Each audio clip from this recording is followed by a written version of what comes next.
Hello বন্ধুরা, তোমাদের জন্য গুড নিউজ। তোমরা দেখতে পাচ্ছ যে মাদ্রাসা সার্ভিস কমিশনের যে রেজাল্ট সেটা কাল প্রকাশ করা হবে। তোমাদের টাইম এখানে বলে দিচ্ছি। তোমরা দেখে নাও ২১/১২/২০২৪ তারিখে তোমাদের কিন্তু রেজাল্ট হচ্ছে, অর্থাৎ কাল। এবং তোমাদের ৬টার সময় কিন্তু তোমাদের রেজাল্টটা হচ্ছে। এবার তোমাদের যে টোটাল পোস্ট রয়েছে সেটা ছিল ১৭২৯টা। তার মধ্যে তোমাদের কতগুলোকে পাস করানো হবে সেটা কিন্তু এখানে উল্লেখ করা হয়েছে। তোমরা দেখে নাও এখানে তাড়াতাড়ি করে।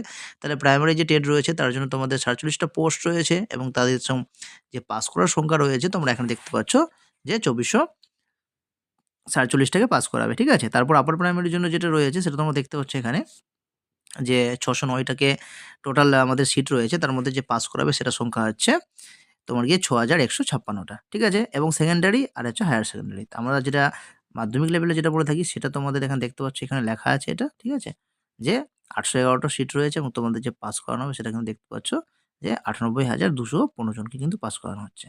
এবং বাকি রয়েছে যেটা হচ্ছে এইচএস, সেটা কিন্তু তোমাদের ২৬২ টা